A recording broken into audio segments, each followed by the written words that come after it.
أعوذ بالله من الشيطان الرجيم بسم الله الرحمن الرحيم اللهم صل وسلم وزد وبارك ومجد وكرم على عبدك ورسولك سيدي وسيد المرسلين وإمام المتقين وقدوة زاهدين محمد وآله وصحبه ومن والاهم بإحسان إلى يوم الدين وبعد السلام عليكم ورحمة الله تعالى وبركاته أم بديت بشرف الله جباه أم بوفوك ولي من دونك دل على في على كهنا ناك كشيا ناك بركة على كوجيدنا وكلنا بلا جلنكا الأستاذ الحاج عبد الله جرا كرامو بدو كولوشيتيكي دو كداباما ويلي كودفار جامانا كان كرنغراني على أبيجان كونو لا دادو سانوسان أبي القرآن كلام كنسكي كي كان سما داباما ما كودفار جامانا يه هكا جاء الإسلام جامانا كلنغرنا بلا جلي على بسكا بسكني كليا دو كونو تشوكمي سام بافلانتان ولون فلاتا أنفلانية أو كنديكا أي ويلي بلا كودفار ما باتشا ماما afamala mogo almami baw awajulu kelangaraw adon maga kangaran chama tumekene inka fe min bora alqur'ane kala inkene kan ani aklina miye alhaj abdullah jarabla ka akbara ninke nge janga nyama da soro leun fe korona kalana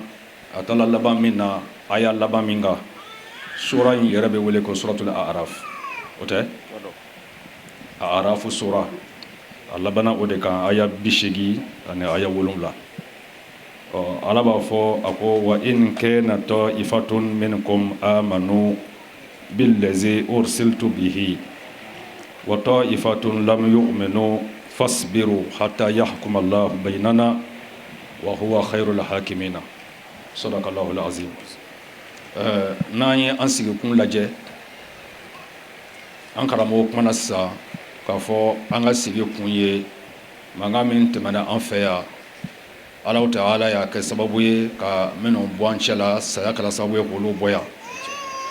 silamɛw la kibaruya bɛ kalan ka hinɛ se olu ma a cɛ n'a muso bɛɛ a denmisɛn fara maakɔrɔba kan wala aya in ko wa in kana ta'ifatun minkum ko n'a sɔrɔla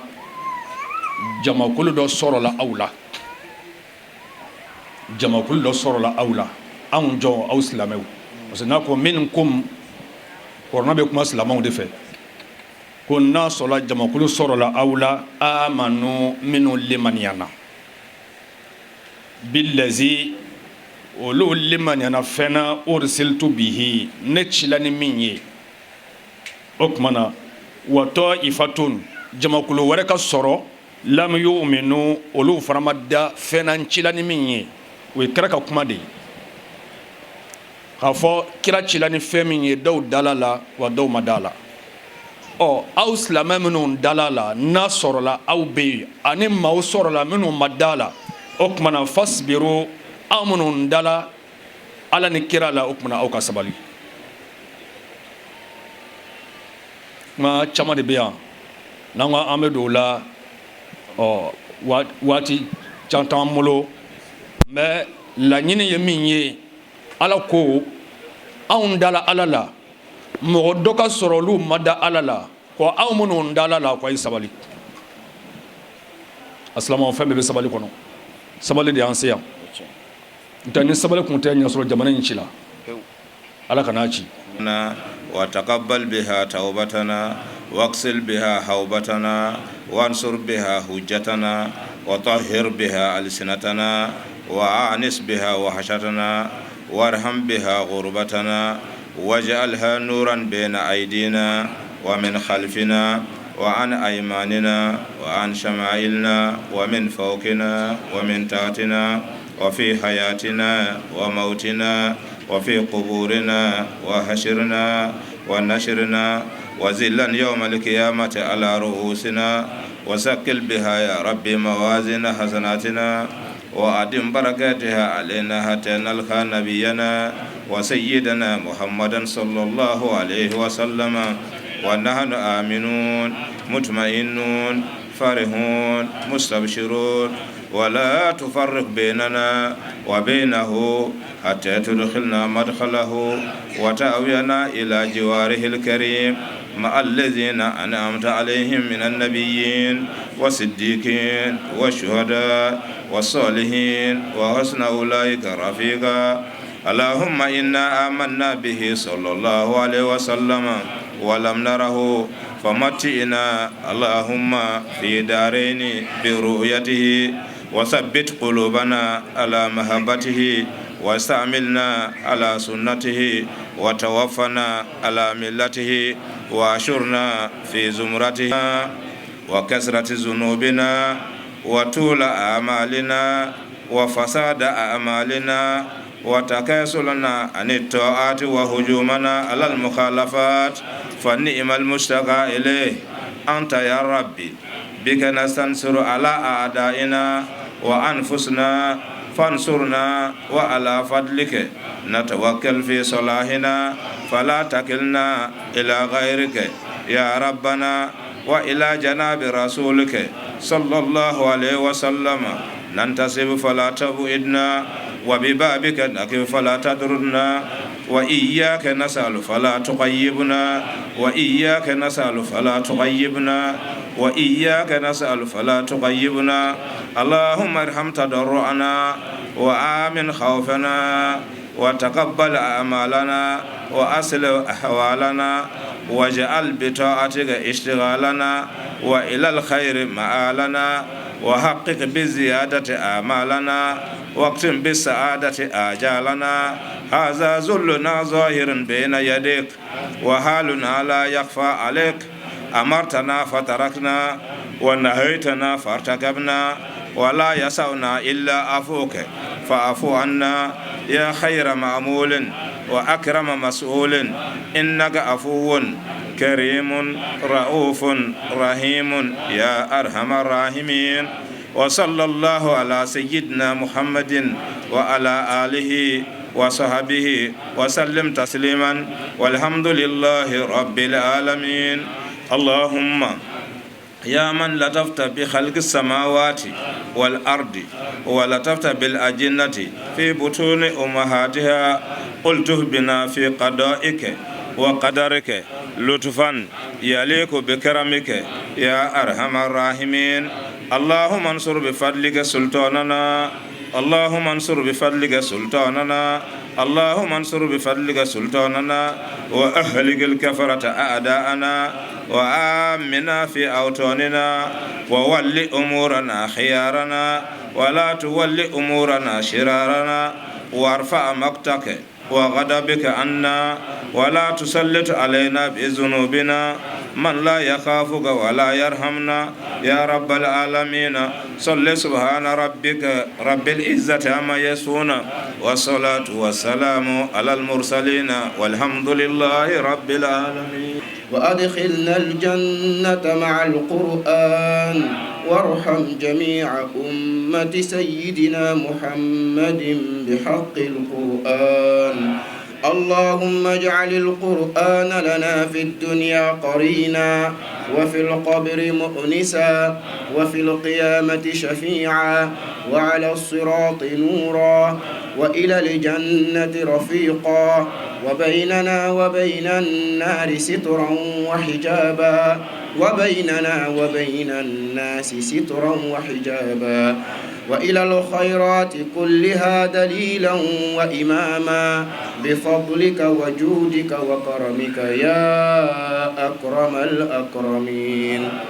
اللهم اهدنا بهداية القرآن وعافنا بعناية القرآن ونجنا من النيران بكرامة القرآن وأدخلنا الجنة بشفاعة القرآن وارفع درجاتنا بفضيلة القرآن وكفر عنا سيئاتنا بتلاوة القرآن يا ذا الفضل والإحسان. اللهم ارزقنا بكل حرف نعمة وبكل ربع رفعة وبكل ثمن ثناء. اللهم ارزقنا بالألف ألفة وبالباء بركة وبالتاء توبة وبالثاء ثوابا وبالجيم جمالا وبالحاء حكمة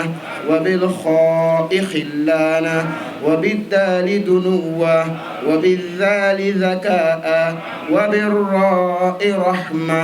وبالزاي زلفة وبالسين سناء وبالشين شفاء وبالصاد صدقا وبالضاد ضياء وبالطاء طهارا وبالظاء ظفرا وبالعين علما وبالغين غناء وبالفاء فلاحا وبالقاف قربا وبالكاف كفاية وباللام لطفا وبالميم موعظة وبالنون نورا وبالواو وصلا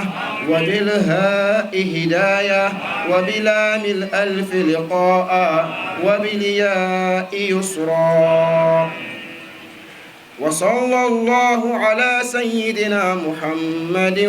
وآله الطاهرين أجمعين. اللهم بلغ ثواب ما قرأناه ونور ما تلوناه إلى روح سيدنا محمد عليه السلام وإلى أرواح أصحابه رضي الله عنهم أجمعين وإلى أرواح جميع الأنبياء والأولياء والمرسلين وإلى أرواح آبائنا وأمهاتنا وإخواننا وأصدقائنا وأساتذتنا ومشائخنا خاصة وإلى أرواح جميع المؤمنين والمؤمنات والمسلمين والمسلمات الأحياء منهم والأموات أجمعين عامة وإلى جميع أصحاب الخيرات من المؤمنين والمؤمنات. اللهم انصر من نصر الدين وخذل من خذل المسلمين. اللهم انصر من نصر الدين وخذل من خذل المسلمين. اللهم انصر من نصر الدين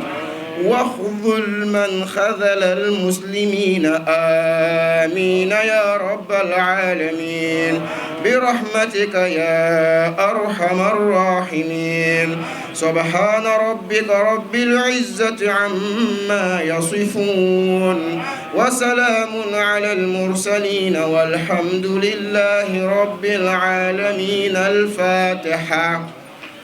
بسم الله الرحمن الرحيم. الحمد لله رب العالمين الرحمن الرحيم مالك يوم الدين. إياك نعبد وإياك نستعين. اهدنا الصراط المستقيم صراط الذين أنعمت عليهم غير المغضوب عليهم ولا الضالين. ربي وسلامه على خير الأنام سيدنا محمد وعلى آله وصحبه وسلم تسليما. السلام عليكم ورحمة الله وبركاته. الحمد لله أمي على فو كلا بركة كلا ولين مندو على مسنا كان سجين كنا بركة منك أني كنا نورمان كنا تي بركة نا جماعي كنا تي بركة نا يانغاي كنا ببركة نا أسكي كوندي ni kenen amba don chemi ayasigi Allah Taala nyada kama ola fɛn fɛn sigila ala kama o ka bon sabula ala yɛrɛ man dɔgɔ o la an bɛ nabaga bɛɛ lajɛlen fo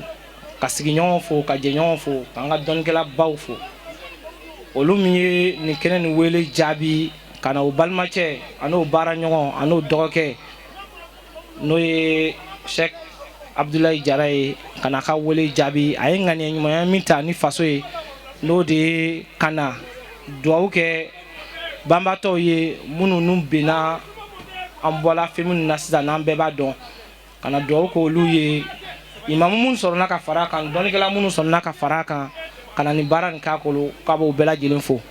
a tɛ ɲinɛ an faw bɛ kɛnɛ kan yan an b'o fo n'o y'an ka sigɛw ye ka ɲini setigi ala fɛ u ka sigɛ ala k'a sanuya olu min y'a dɛmɛ ni duwawu ni barika ye ka tila k'u farikolo doni ka na kɛnɛ nin kan yan ka na a baara ɲɛ u bolo an b'o bɛɛ lajɛlen fo ka tila k'an baw fo ka tila k'an furumusow fo n'o ye an furumuso naani ye ka tila k'o fo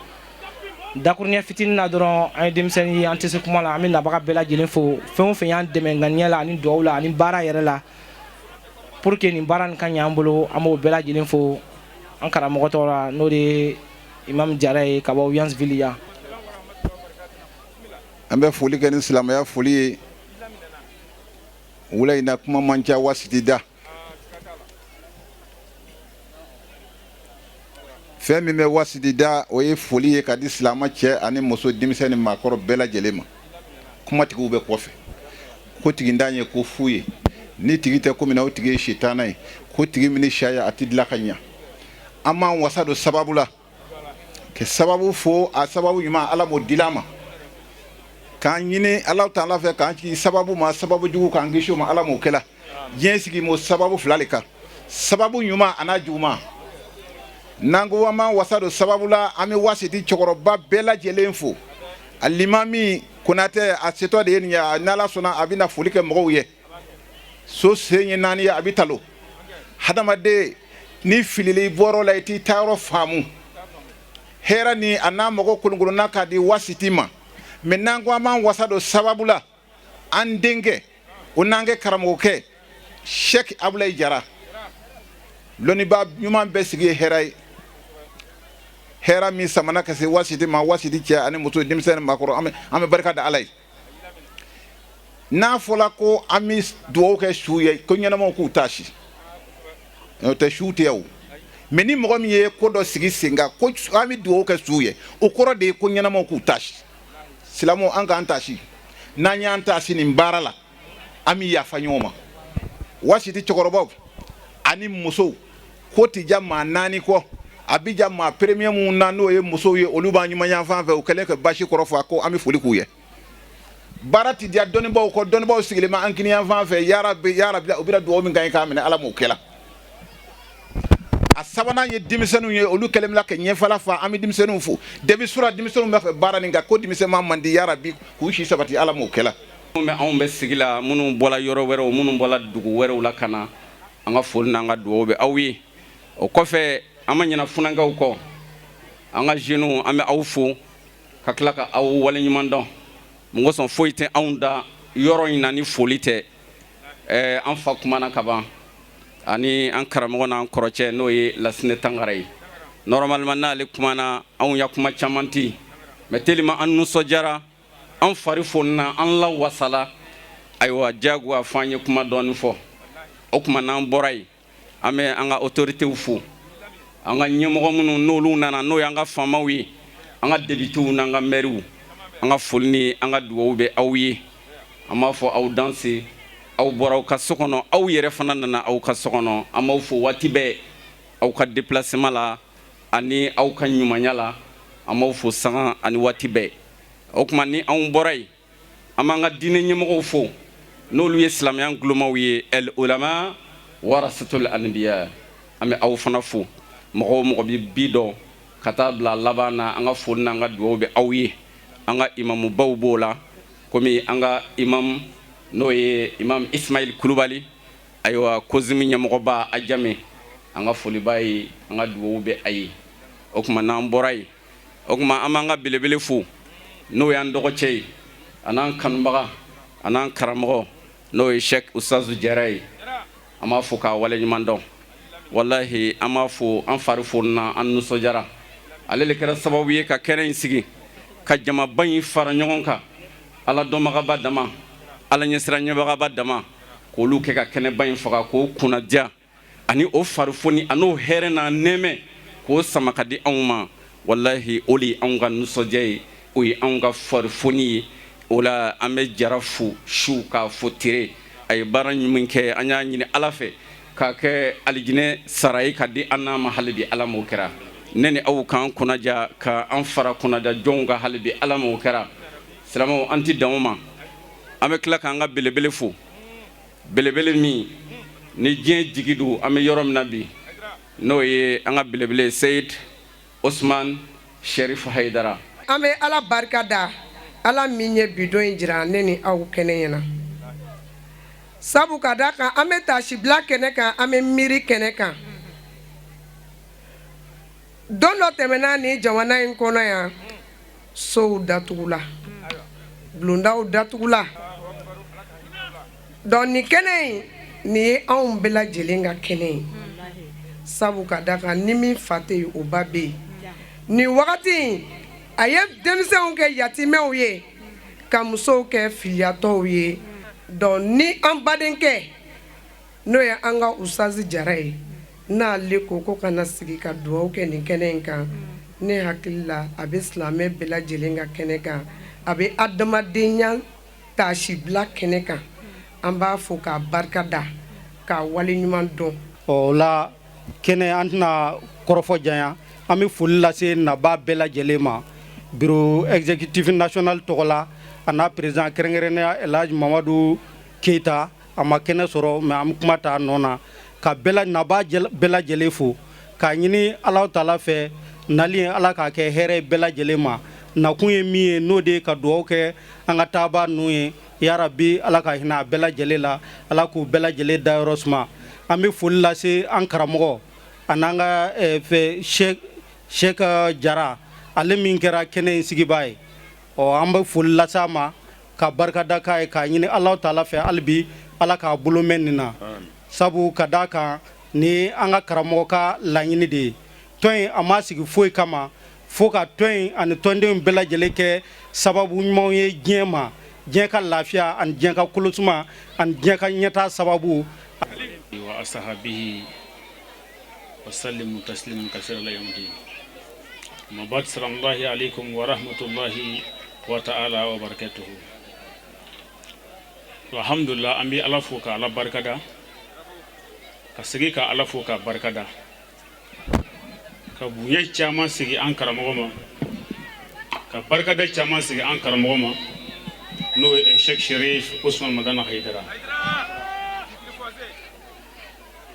ale kɛra an bɛɛ ka sababu ɲuman ye anw ni Jara ka ɲɔgɔn dɔn an b'a fɔ Haidara sababu an Sulemani Jara ka ɲɔgɔn dɔn an b'a fɔ Haidara sababu o sababu de ye anw sama ka bɔ fɔ Burkina Faso ka n'an sen jɔ nin kɛnɛ in kan nin kɛnɛ nɔrɔma in kan nin kɛnɛ ba in kan nin hinɛ kɛnɛ in kan ani nin nɔrɔ kɛnɛ in kan wala an bɛ bonya sigi Jara yɛrɛ ma ka fɔ vraiment a ye hakilila min sɔrɔ nin hakililaba de ye nin ka ɲi ka kɛ diina ɲɛmɔgɔ bɛɛ lajɛlen ka haminako ye a ye jɔra jɔyɔrɔ min na silamɛya kɔnɔ ka jɔ suw ye ka jɔ ɲɛnamaw ye nin ka ɲi ka kɛ ɲɛnamaya kɔnɔ karamɔgɔ fɛn o fɛn bɛ yen nin ka ɲi ka kɛ walada ye bɛɛ lajɛlen ma wala an b'a ɲini Alahu Taala fɛ sigi kɛra hɛrɛ kɔnɔ Ala k'an wuli hɛrɛ kɔnɔ Ala ka hinɛ hilaratabaw ma Ala ka yafa an yɛrɛw ma Ala k'an bɛɛ jurumu yafa Ala k'an kɔrɔta Ala k'an wasa Ala kɛra kanu kɔsɔn serifu barakala sallallahu alaihi wa sallam Allahumma barik fi amanillah Abdoulaye Ansaru karamɔgɔ bɛɛ tɔgɔ la an b'a fɔ hadisa kelen dɔrɔn de bɛ n'o ye sinfani min ummati iza soluhu soluha nas wa iza fasadu fasada nas el umara'u wal fuqaha hadisun sharif c'est-à-dire kira ko a ko maa togoya fila bɛ ne Ala kira maandenw na ni ninnu ɲɛna diɲɛ bɛɛ bɛ ɲa n'u tiɲɛna diɲɛ bɛɛ bɛ tiɲɛ tallahi nin fila bɛɛ kun tiɲɛna diɲɛ kɔnɔ mais Haidara nana fila bɛɛ sama k'a bila wala kɛnɛ kan k'a bila sira kɛnɛ kan n'o ye faamaw ani dɔnnibaaw ye Haidara ka wajilu kunfɔlɔw a ɲɛsinna faamaw ma ka sɔrɔ k'a ɲɛsin dɔnnibaaw ma dɔnnibaaw bɛɛ jɛra k'a kɛlɛ bi u tilala ka fara a kan k'a dɛmɛ ka baara in kɛ hali n'u ma tiɲɛ fɔ bɛ maa si ka kuma tɛ minɛ tun Haidara sababu y'o kɛ donc n'an sigira ni o ka kalanden dɔ ye nin kɛ o ye anw karamɔgɔw ka wasa ye o y'an ka kunnaja ye fo ni maa min kɛra hasidi el hasudu la yasudu wa in sada a tɛ mago ɲɛ a bolo. Je voudrais vous dire bonsoir et surtout merci. Merci pour l'invitation que vous avez bien voulu donner au ministère de l'Éducation, de l'enseignement technique et de la formation professionnelle. Je voudrais aussi remercier le Cheikh Jara Abdoulaye qui nous a fait l'honneur de se déplacer jusqu'à nos bureaux pour nous donner les invitations. Nous ne pouvions pas ne pas être ici pour vous remercier pour cet insigne honneur. Merci encore pour organiser cette activité avec le thème qui est ainsi placé, cette cérémonie qui est dédiée aux martyrs de 1999 à 2011 parce que nous n'ignorons pas ce qui s'est passé dans notre pays. Merci pour cette initiative Et comme l'a dit mon ami personnel Diarra de Boaké, on pourrait penser que c'est un thème national. Parce que ce martyr interpelle tout le monde. En tout cas, merci pour l'invitation. Je voudrais, pour ma part, comme j'ai l'opportunité d'avoir le micro, d'interpeller les parents parce que j'ai l'honneur d'être au ministère, celui qui est chargé des écoles islamiques, pour interpeller alors nos parents à dire qu'il n'y a pas de meilleur héritage qu'on puisse laisser un enfant en dehors d'une bonne formation. Et c'est pourquoi nous invitons, et le pays invite tous les parents à inscrire leurs enfants dans l'école, car la loi votée le 15 septembre 2015 dit que désormais l'école obligatoire pour tous les enfants de 6 à 16 ans. Il ne faudrait pas que ce nouveau train de l'émergence parte sans les musulmans. Je vous remercie. Assalamu alaikum. Okumana amban kanu baga fo wula ina no wula msibili jarai wallahi danti jarala de dan foti jarala nangwa mi karamo be fo ambishia dakuru yekele anga kozim nyamgo babia no ya Abubakar Fofanai aw benye ba sigile anga foli bayi ka do ke karamo be ka do ke sherifla moyi ay Ismaila Kulubali okumana kwa bi kenaka mi do kai alaka shini kene adamo jara yɛrɛ min ye nin labɛn ala ka si ni kɛnɛya di jara ma Sheikh Sufi Maliki Konate n b'a fɔ ten n bɛ Sufi fara k'a denkɛ fɔlɔ bɛ kɛnɛ kan yan o tuma na an ka foli ba ye ka dugawu kɛ an ka nin jamaba in bɛɛ ye an bilala fɛn min kɛnɛ kan n'o ye ka dugawu kɛ an ka siw ye n b'a kalama sisan siw bɛɛ wulen bɛ k'i sigi kaburu kɔnɔ sabu bɛɛ b'a kalama bi fɛn dɔ bɛ diɲɛ dugukolo kan bi yan siw tɛ dɛ diɲɛ siw bɛɛ b'a kalama bi k'a fɔ ko dɔ bɛ yan sabu ni nɛɛma bɛ tila sisan diɲɛ jamana bɛɛ kɔnɔ kontina duuru min bɛ diɲɛ kɔnɔ a nɛɛma bɛ. Alhamdulilayi rabbil alamina Faliku Sumaworo k'an bila kɔ in na ko kana jɛra kana fo ka barika la ka ko ɲuman lɔn a bɛ sanji naani bɔ bi san a bɛ kiri bila a ma kɔ in na mais ala ma kiti a t'a nana ɲina bon alhamdulilayi rabbil alamina a n'u bila kɔ in na mais an n'u fana nana fana. Kana waati ti fo ko ka dugawu kɛ an safilew ye alhamdulilayi rabbil alamin safile juma miliw tula Côte d'Ivoire jadi la ala alijɛnɛ d'o ma ala mɛn o hadiya la o bɛɛ fɛn fɛn bɛna fɔ yan o y'a nɛma sɔrɔ rasulu sallallahu alaihi wasallam fɛ ala burala mo kɛla ka jara fo ka baraka la ka fo ka baraka la ka dugawu a ɲini wulan sivili alimami fɛ ani waati tɛ alimamiw fɛ o ye dugawu kɛ jara ye. Ame ala tano ame ala barkala jara ye baara min kɛ o ma bali silamayara ame ansaruden bɛɛ fo n'an ye tɔgɔ ni jamuw ta ne ɲinana jamu min kɔ ye tile tigɛ y'a ye n ko aw ka bɛɛ tɛ kelen la n dusu sumana Sherif Madani Haidara a nana kodwara don min na o tuma kasɛtiw de bɛ bɔ a jigira a jɛmɛ mɔgɔ minnu bilara an ɲɛfɛ ka na o don an ka misiriba in ma jɔba misiri fitinin de tun bɛ yen ni Haidara ye foto min ta hali sini a foto bɛ yen a bɛ wajulu joona min kɛ ne sigilen bɛ an ka Sheikhul Ayma Bakari Fofana sigilen bɛ Muhamadu Lamini Kaba sigilen bɛ o don an sigilen b'a kɔrɔ a y'a ka wajulu kɛ a nana se wagati dɔ Haidara kɛra n kelen de ta ye o don ŋana mɔgɔw b'a fɔ ko n ka mɔgɔ Ustaz Sangare bɛ yan mɔgɔw bɛ kumaw fɔ ka an bon kuma bɛɛ fɔra ni ala nana kɛ ko ye bɛɛ ko a ta don bi ne wasara kuma caman fɔra ni min fɔra ko y'a wuli bali ye dɔ wɛrɛ fɔ dɛ ko a tɛ wuli a wulira wa a yɛrɛ tɛna wuli. أعوذ بالله من الشيطان الرجيم بسم الله الرحمن الرحيم الحمد لله رب العالمين الرحمن الرحيم مالك يوم الدين إياك نعبد وإياك نستعين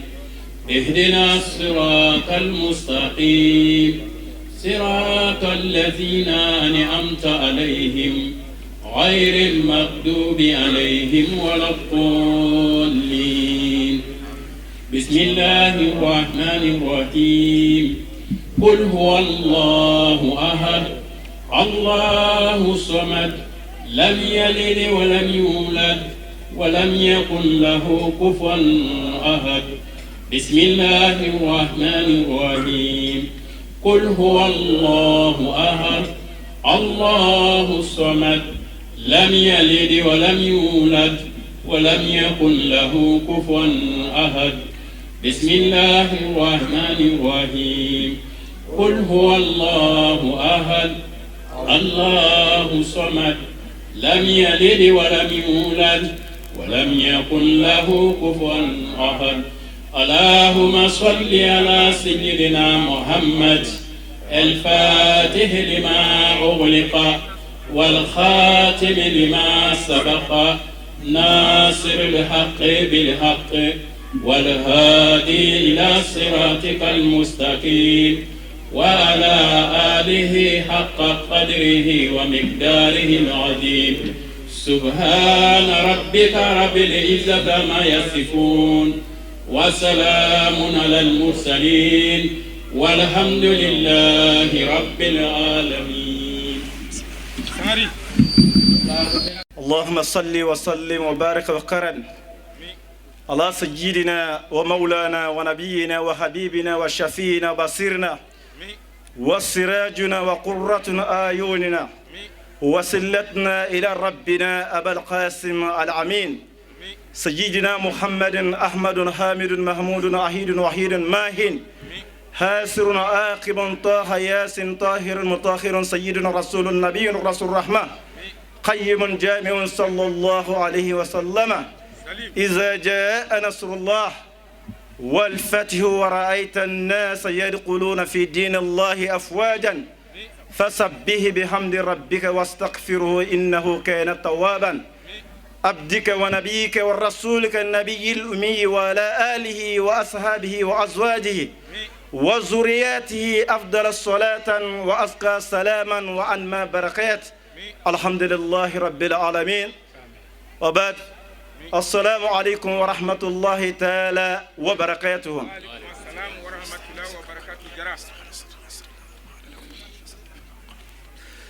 ولا أسلموا تغير لمرق الله سبحانه وتعالى في قبل الشيطان ما الشيطان من قلادة ما دون جوي أما ينا على في على كان كشي قبل الشيطان ترما على كان يرمى جيا كبوانا على كان يرمى جيا كبوالا أما سين الله سبحانه وتعالى تقبل كماي ألم يكون ده نعلى بنا كوبا كل من عليها فان ويبقى وجه ربك ذو الجلال والإكرام. الله سبحانه وتعالى كوبا بيبا أطمئن تو على كين يدادي كوبا بانينكو سمنا على ديا بكة وعلى ديا بلابا أما ينا على في ayan damina ni minke na mo nyana mayala ko hera dama ala ko ke abina ambani minke kan bangun manga ay ya rabbi ala ko ke ami solala ka kraka nuye muhammadul mustafa amanyina ala fe kishin neme ala ka ashuru ana qaddama yaka ana ka sahaba sanmo ani mogo tula kraka takasra china fo atasla hara jodo mamanyina ala fa ala ka hera kanuwe على كامبلا كيشي على كامبلا تقى صلى على رسول ولا مي بفو سلامي فولي نوي كليا فولي نوي كيشي بام بكاي ولا يعني اندا بيدو امي يا فايني نعم انا شكوفه انا nga chegorobaw wallahi ana nga musogorobaw ana nga lonke bagaw ana ansignyon ana ankara mogo ka jamana ya fayini je mogo befe beka ya fama ala ere jatika kama mogo sigi kuma mena me ala de bi koke mi ya ere ja sama dola kuma ujena mogo segena me angara mogo beya lon ke baga baw beya an ka sekubaw bɛ yan ala sɔnna k'an sama ka na se wagati min na sisan lɔnnikɛlaw ka kodɔnnaw ka ko la o ye dugawu jaabi wagati de ye ala ti foyi kɛ gansa donc an ye sigi minnu kɛ an b'a ɲini ala fɛ ala k'olu kɛ durumiya fɔ an ye an yɛrɛ sigila ka min kɔnɔ ya rabbi an b'a ɲini ala fɛ ala kana nɛmisa la ala ka kɛ dugawu jaabi an ye ala ka kɛ mago dilan an ye o la silamɛw an bɛ foli se jamana kuntigi ma n'o ye Alassane Dramane Ouattara ye an b'a fɔ ka wale ɲuman dɔn a n'a ka gouvernement bɛɛ ka foli se an ka Sheikh Ayima ma n'o ye Abubakar Fofana ye an b'a fɔ ka wale ɲuman dɔn n'an bɔra yen an bɛ foli se an fa ma ani an ka sheku ani an ka alimami ani an kuntigi n'o ye Alhaji Ismail Kulubali ye an b'a fɔ ka a wale ɲuman dɔn n ye Bamadan Haidara ka wajili kɛ sisan n y'a fɔ o don de la ne tagala an karamɔgɔ fo n'o ye an ka alimami ye n taara n jɔ n ye ko dɔ y'a la ye vraiment o diyala n ye o bonyana n bolo mɔgɔw taara bɛrɛsira tuma min na a bɔra juma misiri la ko a ka dugawu k'u ye a ye dugawu kɛ mais ale yɛrɛ tilala k'a bolo don a dufa kɔrɔ ka wari bɔ cɛkɔrɔba dɔ b'a kɛrɛfɛ k'a di o ma k'o ka dugawu kɛ silamɛdenw ye ko silamɛdenw tiɲɛna ko ni silamɛdenw tiɲɛna silamɛdenw ma tiɲɛ dɛ ale Kulubali denw de tiɲɛna sabula ale ye diinɛ ɲɛmɔgɔ de ye o la ni silamɛw denw tiɲɛna c'est comme ale Ismail Kulubali denw de tiɲɛna o tuma ale bi jɔrɔ de olu kan min na mun ma sɔn u bɛ se k'a dilan cogoya min na a m'a yɛrɛ denw fɔ dɛ a ko silamɛdenw ko ka dugawu k'o ye o bonyana ne bolo kosɛbɛ o ye ŋɛniɲɛ ɲumanya de ye o de la Solomani Jara a y'o ta dɔnkili sisan donc la an b'a fo la k'a wale ɲuman dɔn a y'o ŋɛniɲɛ ɲumanya min ta ka silamɛdenw sɛgɛrɛ an b'a ɲini ala fɛ ala yɛrɛ k'o barika don a n'a denw na k'a minɛ silamɛden bɛɛ ma ala k'o kɛ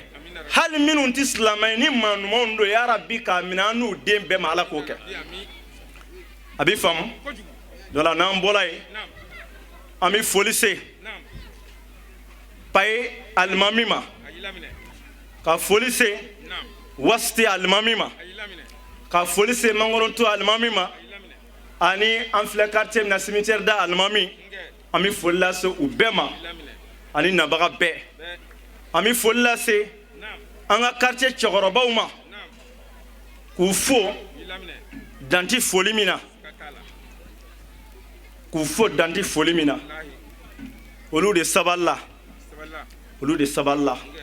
an b'a ɲini an ka alimami fɛ a ka dugawu kɛ wasitikaw ye olu de sabalila parce que min na kira o kira bɛ ci tuma dɔw la a bɛɛ bɛ ci fɔlɔ de a faso kɔnɔ mais a ma nɔgɔ dɛ faso mɔgɔw yɛrɛ de bɛ permet k'a gɛn de wale mɔgɔw de b'a lamara bon al ulama warasatul anbiya lɔnnikɛbagaw ye kiraw tiɲɛtabagaw ye kiraw ye tɔɔrɔ sɔrɔ hali lɔnnikɛbagaw ma sɔrɔ a kasa bɛ nɔrɔw la a faamuyala o tuma anw bɛ wasitikaw de ye n'i y'a ye an jɛna ka na organiser ɲɔgɔn fɛ ka sigi nin kɛnɛ nin kan yan o b'a yira olu de sabalila parce que karamɔgɔden wajilikɛla a bɛ lakodɔn tuma min na o y'a sɔrɔ a ye kuma caman fɔ dɛ parce que a bɛɛ bɛ bɔ anw da kɔnɔ de nɔɔrɔ ye fila ye nabiɲumanw ka nɔɔrɔ ani kira lasemɔgɔw ka nɔɔrɔ fɛn fila don ni ala ye maa min sɔn nabiɲumanw ka nɔɔrɔ la olu ti kuma mais kiraw ta n'ala y'o di maa min ma hali n'a taara bokɛla sigilen sɔrɔ bo kunna n'a sigi cogo man ɲi a b'a fɔ ko balimakɛ yafa n ma ko i sigi cogo man ɲi bokɛla yɛrɛ tɛ fɛ maa b'a ye mais ni e k'o sigi cogo man ɲi k'a k'a sigi ta i ye kɛlɛ de tigɛ kiraw mɔgɔ min na kiraw ka nɔɔrɔ la o bɛ ci de o tuma i t'i to yen dɛ o tuma wasitikaw sabalila jara kɔrɔ ka yafa ɲini bɛɛ fɛ ola silamaw komi nin ko ni sigina fɛn fila de b'a kɔnɔ après mais wama arsalnaka illa rahmatan lil alamin bɛɛ karamɔgɔ bɛɛ bi mawludu kɛ mais ni ko karamɔgɔ dɔ ka wuli k'a ka mawludu kɛnɛ fara dɔ ka kɛnɛ kan a kuma ti ja dɛ a kuma ti ja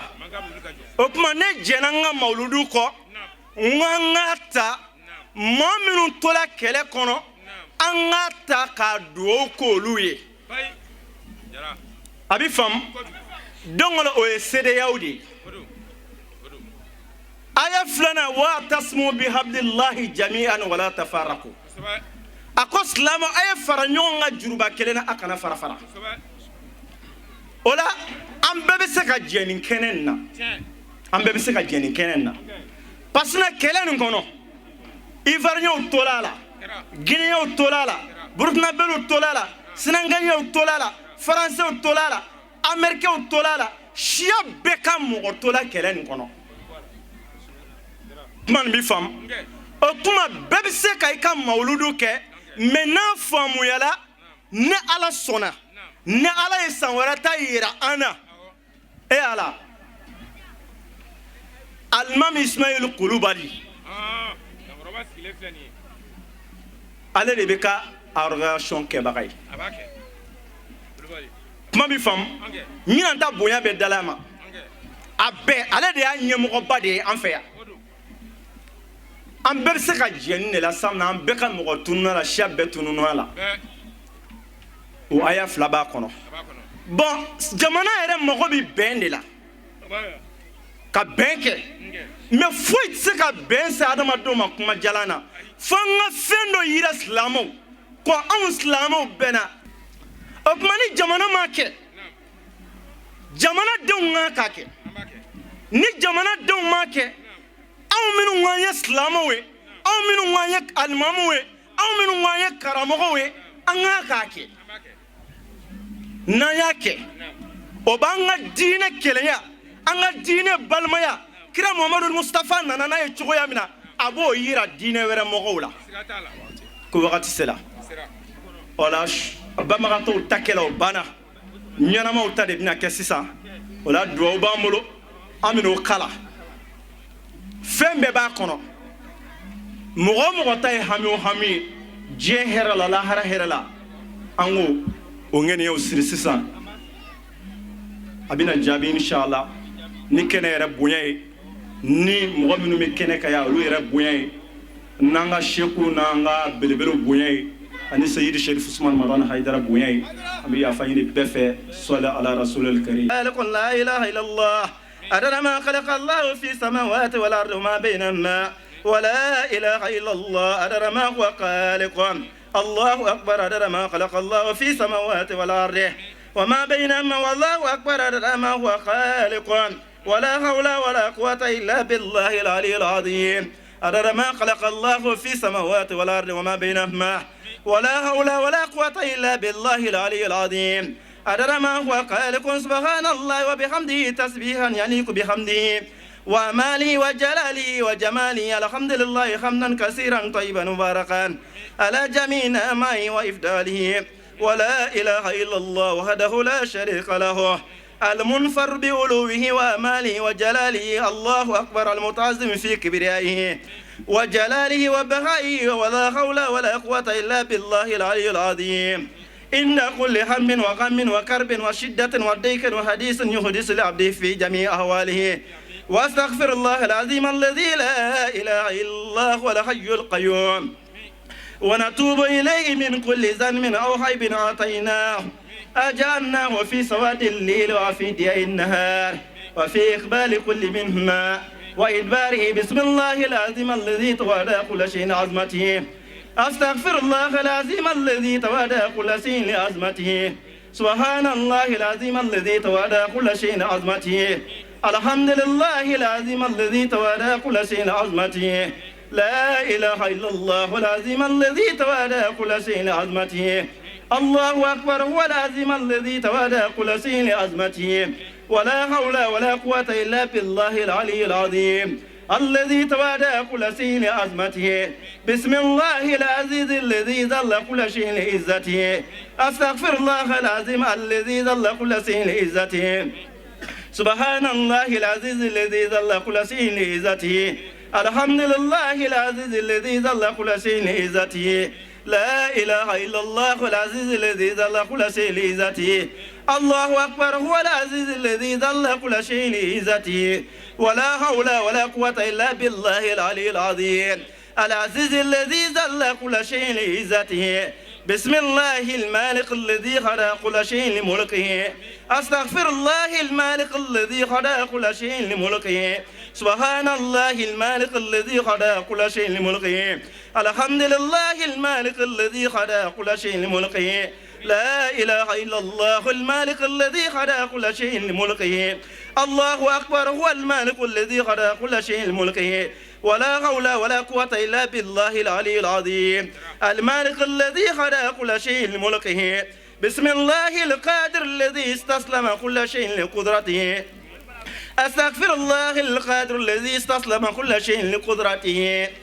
الحمد سبحان الله القادر الذي استسلم كل شيء لقدرته الحمد لله القادر الذي استسلم كل شيء لقدرته لا إله إلا الله القادر الذي استسلم كل شيء لقدرته الله أكبر هو القادر الذي استسلم كل شيء لقدرته ولا حول ولا قوة إلا بالله العلي العظيم القادر الذي استسلم كل شيء لقدرته لا إله إلا الله محمد رسول الله في كل لمح سيدنا محمد سيد الأهل الجنة اللهم صل وسلم على سيدنا محمد صاحب المقام المحمود اللهم صل وسلم على سيدنا محمد صاحب الصراط المستقيم اللهم صل وسلم على سيدنا محمد أفضل الأولين والآخرين اللهم صل وسلم على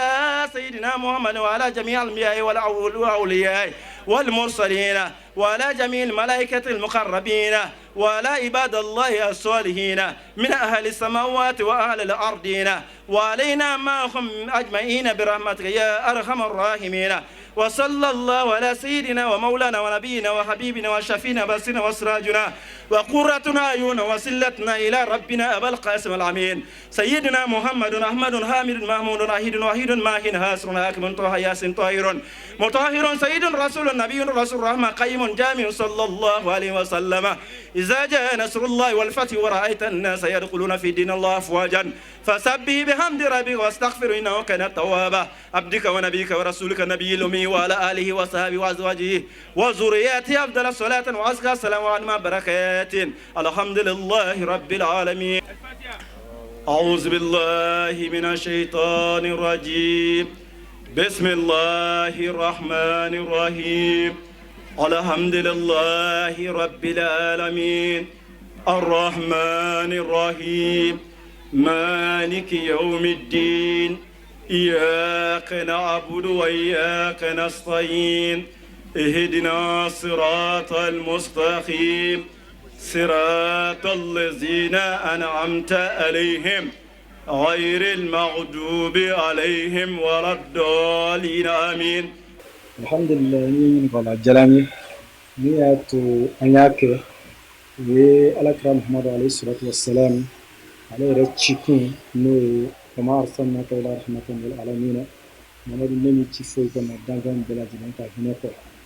وأنا أسيد الشريف سنة مدن حيدرة ما من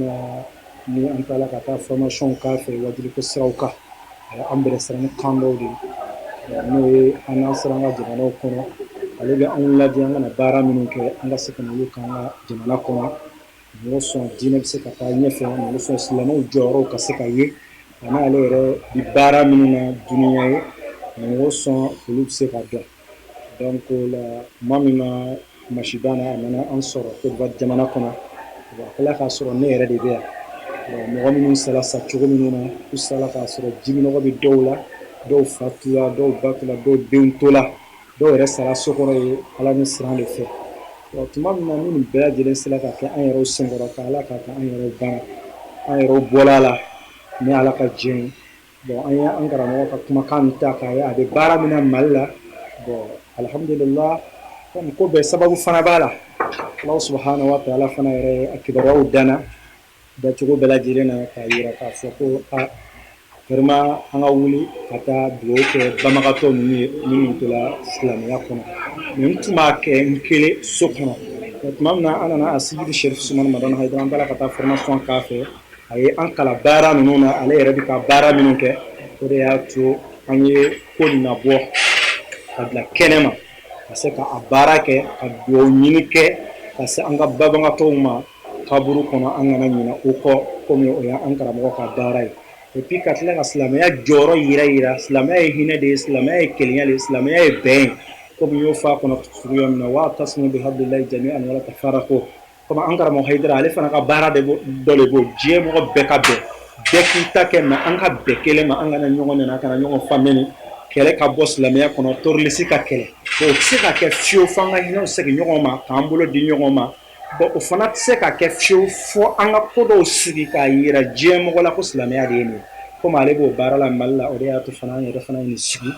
Côte d'Ivoire jamana kan ka se ka dugawu kɛ n banbagatɔw ye a fana tuguni ka mɔgɔw wele ka fara ɲɔgɔn kan a bɛ bɛn don mɔgɔw ni ɲɔgɔn cɛ a bɛ kelenya don mɔgɔw ni ɲɔgɔn cɛ komi Côte d'Ivoire bɛnsɔnni don réconciliation na cogoya min na donc o la alhamdulillah an ye nin kɛ o kama fana voilà bon alhamdulillah n y'o de fɔ wajili kɛnɛ kan kuma dɔw bɛ yen n'i ye mɔgɔw wele ka ban i kan k'u bonya bonya dan bɛɛ lajɛlen mais ko dɔw bɛ yen n'i y'a dogo fana a b'i se ka mɔgɔw hakili degun an bɛ nin na depuis san 3 de bɛ nin vraiment an bɛ misiw faga an bɛ dumuni caman kɛ an bɛ dépense caman kɛ bon a bɛ mɔgɔ caman kɔnɔ k'i b'a sɔrɔ ko Côte d'Ivoire yɛrɛ État ale de bɛ ne financer a la non u tɛ ne financer ne yɛrɛ de bɛ n ka dɔrɔmɛ kelenw n b'olu de fara ɲɔgɔn kan ka se ka baara nin kɛ voilà k'a fɔ ko État de bɛ n financer a kɔnɔ walima maire dɔ bɛ yen walima député dɔ bɛ yen k'o de bɛ n financer a kɔnɔ na hali n bɛ parrain minnu ta hali dɔrɔmɛ kelen t'a minɛ u bolo sinon fɛn o fɛn min na a la ne yɛrɛ de b'a bɛɛ financer voilà sinon mɔgɔ kelen tɛ yen hali dɛmɛ sira kan k'a fɔ ko mɔgɔ dɔ bɛ ne dɛmɛ personnellement bon o tɛ yen fo n'a y'a sɔrɔ mɔriya bɛ ni maa min cɛ a bɛ faamu o kɔni ti n dɛmɛ ko nin yɛrɛ kama o bɛ n yɛrɛ de dɛmɛ de ko peut-être a ka morikɛ bɛ n ye a bɛ faamu parce que dɛmɛ cogo fila bɛ yen a min dɛmɛ nin na o bɛ yen mais a tiɲɛ yɛrɛ la ko dɔ bɛ ni ɲɔgɔn cɛ n bɛ dugawu de k'i ye i ka baaradaw ka yiriwa ko dɔ tɛ se ka k'i bolo ni ma se ko ni k'i ye o fana b'a dama bon mɔgɔ minnu bɛ n dɛmɛ o b'o dɛmɛ o sira kan na k'a fɔ k'u bɛ n dɛmɛ nin yɛrɛ kama o tɛ yen ala k'an sababa ma inshallah alhamdulillah an nisɔn ka di kosɛbɛ yɛrɛ yɛrɛ an nisɔn ka di kosɛbɛ ka da mun kan a siɲɛ premier o jama ma san 2nan ta bɔ san 2nan fana ta jama o ma ɲinan ta bɔ ɲinan ta jama de cayala n'a bɛɛ ye mais min yala nisɔndiyaba yɛrɛ ye a dabɔla jamana mɔgɔ minnu k'a dɔn kama olu commencera k'a dɔn hali an yɛrɛ ka jɛkulu min bɛ n'o ye Ansarudine national ye o kuma faamu kosɛbɛ parce que n ɲɛna ko n bɛ politique de la wa alhamdulillah olu fana commencera k'a faamuya sisan o de ka bon ne bolo ni fɛn bɛɛ ye quoi n sigiɲɔgɔnw commencera k'a faamuya an yɛrɛ ka jɛkulu sera k'a kuma faamuya État fana commencera k'a faamu donc o la i b'a ye ɲɛtaga bɛ taga la an b'a ɲini ala fɛ hali bi ɲɛtaga yɛrɛ tɔ ala ka k'a la nka ni ala sɔn an yɛrɛ bɛna san an ka seyidu ma ka taa dugawu ɲini a ko la ni sɔn ala bɛ se k'a faamuya ko ɲuman b'an cogoya min na bon vraiment ne bɛ bɛɛ fo ka bɛɛ wale ɲuman dɔn tiɲɛ yɛrɛ la parce que fɛn dɔ bɛ yen hali n'a y'a sɔrɔ i yɛrɛ b'a financement kan n'i ye fɛn bɛɛ san ka fɛn bɛɛ kɛ i kelen sigilen a kunna o man di dɛ donc o la mɔgɔ nana a bɛɛ nana ala de kama a bɛɛ nana baara min kɛla o ye baara ɲɛnama de ye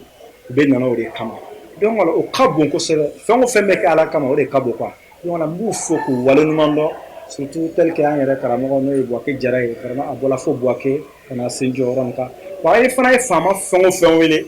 bon minnu ma se ka na u y'u ka lonsiraw fɔ an ɲɛna dɔw bɛ voyage yɔrɔw la dɔw bɛ France dɔw bɛ Italie dɔw bɛ Amérique la sinon u bɛɛ y'an jaabi donc an b'u fo k'u wale ɲuman dɔn ka taa aw yɛrɛw fo n'o ye télévision sirifila mɔgɔw ye ka tila ka RT mɔgɔw fo ani radio so sama nana k'olu bɛɛ fo a yɛrɛ ɲɛ a ye autorité ye kɛnɛ ka cogoya min na donc an b'u fo k'u bɛɛ wale ɲuman dɔn ka tila ka foli se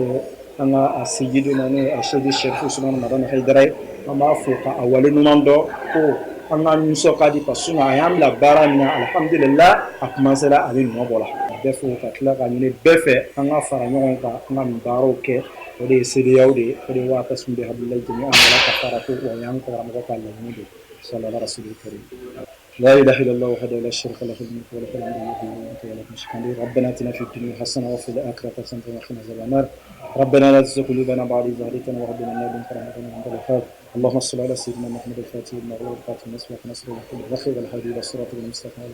العظيم سبحان ربك رب العزة عما يصفون والسلام على المرسلين والحمد لله رب العالمين.